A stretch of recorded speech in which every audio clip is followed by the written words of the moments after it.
ನನ್ನ ಹೆಸರು ಸಿ.ಎನ್. ಅಶೋಕ್ ಅಂತ. ಕಾರ್ಯದರ್ಶಿ ಶಾಲಿನಿ ವಿದ್ಯಾಸಂಸ್ಥೆ ಕಾರ್ಯದರ್ಶಿ ಕೆಲಸ ಮಾಡ್ತಾ ಇದ್ದೀನಿ. ಶಾಲಿನಿ ವಿದ್ಯಾಸಂಸ್ಥೆ ಕಳೆದ 40 ವರ್ಷಗಳಿಂದ 1982ನೇ ಇಸ್ವಿಯಲ್ಲಿ ಪ್ರಾರಂಭ ಆದಂಥ ಸಂಸ್ಥೆ. ಬಡವರಿಗಾಗಿ ಪ್ರಾರಂಭ ಮಾಡುವಂಥ ಸಂಸ್ಥೆ. ಕರ್ನಾಟಕ ರಾಜ್ಯದಲ್ಲಿ ಮೊದಲ 625 ಜನ ಪಡೆದಂಥ ಶಾಲೆ, 625, 624 ಪಡೆದಂಥ ಶಾಲೆ, 100% ರಿಸಲ್ಟ್ ಬರುವಂಥ ಶಾಲೆ. ಇನ್ನು ಯಾರೋ ಮಂಜೇಗೌಡ ಅನ್ನೋ ವ್ಯಕ್ತಿ ಶಾಲೆಯ ವಿಳಾಸನ ತಪ್ಪಾಗಿ ಅರ್ಥೈಸಿ ಅದನ್ನ ತಪ್ಪಾಗಿ ಸುದ್ದಿವಾಹಿನಿಗಳಲ್ಲಿ ತಪ್ಪು ಸಂದೇಶ ಹರಡಿರ್ತಾನೆ. ಶಾಲಿನಿ ವಿದ್ಯಾಸಂಸ್ಥೆ ಪರ್ಮಿಷನ್ ಕೊಟ್ಟಿದ್ದೆ. ಚಂದ್ರಾಯಪಟ್ಟಣದ ಮಹಾತ್ಮ ಗಾಂಧಿ ಬಡಾವಣೆ ಶ್ರೀಪಸ್ ಕಾಲೋನಿ ಸೇರಿ ಪ್ರಾಥಮಿಕ ಶಾಲೆ, ಹೈಸ್ಕೂಲ್ ಕೂಡ ಎಲ್ಲವೂ ಕೂಡ ಸರ್ಕಾರ ಆದೇಶ ಕೊಟ್ಟಿರೋದ್ರಲ್ಲಿ ಅದೇ ಇರುವಂಥದ್ದು. ತಪ್ಪಾಗಿ ನಂಬಿಸಿರೋದೇ ಅದನ್ನ ಹೌಸಿಂಗ್ ಬೋರ್ಡ್ ಅಂತ ಹೇಳ್ತಾ ಅದರಿಂದ ಜಿಲ್ಲಾ ಉಪನಿರ್ದೇಶಕರು ಕೂಡ ಮನವಿ ಮಾಡಿದ್ವಿ. ಯಾವುದೇ ಪತ್ರವನ್ನು ಕಳಿಸಿದ್ರೆ ಕೂಡ ಶ್ರೀಪಸ್ ಕಾಲೋನಿ ಮಹಾತ್ಮ ಗಾಂಧಿ ಬಡಾವಣೆ ಅಂತ ಕಳಿಸಿ ಅಂತ. ಅದು ತಪ್ಪು ನಿರ್ಣಯದಿಂದ ಆಗಿದೆ. ಮಹಾತ್ಮ ಗಾಂಧಿ ಬಡಾವಣೆ ಅನ್ನೋದು ಮುಂಜೇಗೌಡ ಒಬ್ಬ ಫ್ರಾಡ್.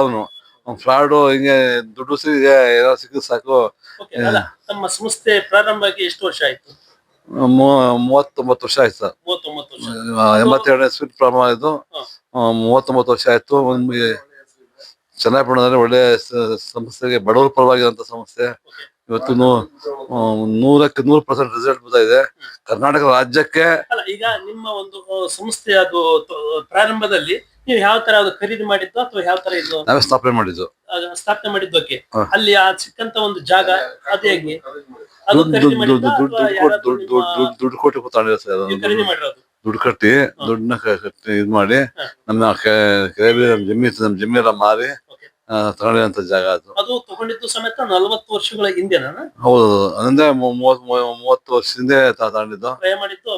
ತಗೊಂಡಿದ್ದು ನಿಮ್ಗ ಆ ಒಂದು ಸಂಬಂಧಪಟ್ಟಂತ ಆ ಸಂದರ್ಭದಲ್ಲಿ ಇವತ್ತು ಎಲ್ಲ ದಾಖಲಾತಿಗಳು ಪಕ್ವಾಗಿದಾವ ನಿಮ್ಮಲ್ಲಿ? ಕೊಟ್ಟಿದೀವಿ, ತಹಶೀಲ್ದಾರ್ ಕೊಟ್ಟಿದೀವಿ. ತಹಶೀಲ್ದಾರ್ ಕೂಡ ಇದ್ ಮಾಡಿದ್ರೆ ಎಲ್ಲ ಇದೆ.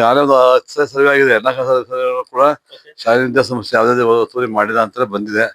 ಅದರಿಂದ ನಾವು ಯಾವುದೇ ಒತ್ತುವರಿ ಮಾಡಿಲ್ಲ. ಸುಮ್ಮನೆ ನಮ್ಮ ಮೇಲೆ ಪ್ರಚಾರ ಮಾಡ್ತಾರೆ, ಮಂಜೇಗೌಡ ದುಡ್ಡು ಉಸಿರಿ ಮಾಡ್ಲಿಕ್ಕೆ ಮಾಡ್ತಾರೆ ಅಂತ ಒಂದು ಸ್ಟಂಟ್ ಇದು ಬಯಸ್ತೀವಿ. ಅಂದ್ರೆ ಈ ಪರವಾಗಿ ನೀವು ಎಲ್ಲಾ ಒಂದು ದಾಖಲಾತಿಗಳು ನಿಮ್ ಪರವಾಗಿದ್ದಾವೆ. ಆ ಒಂದು ಧೈರ್ಯದಿಂದ ನೀವು ಕಾನೂನು ಪರವಾಗಿ ಹೋರಾಟ ಮಾಡಕ್ ರೆಡಿ ಇದ್ದೀರಿ ಅನ್ನಿ? ಖಂಡಿತ ಸರ್.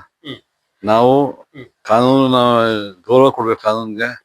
ಅದರಿಂದ ನಾವು ಕಾನೂನು ಗೌರವ ಕೊಡ್ತೀವಿ. ನಾವು ಕಷ್ಟಪಟ್ಟು ವ್ಯವಸ್ಥಿತ ಮಾಡಿದಂಥದ್ದು, ಬಡವರ ಪರವಾಗಿ ಮಾಡ್ಬೇಕು ಅಂತ ಶಾಲೆ ಮಾಡಿದಂಥದ್ದು. ಅದರಿಂದ ಮಂಜೇಗೌಡನಂತವ್ರು ಏನೇ ಪ್ರಚಾರ ಮಾಡೋದು ಕೂಡ ಶಾಲೆ ನಡೀತದೆ.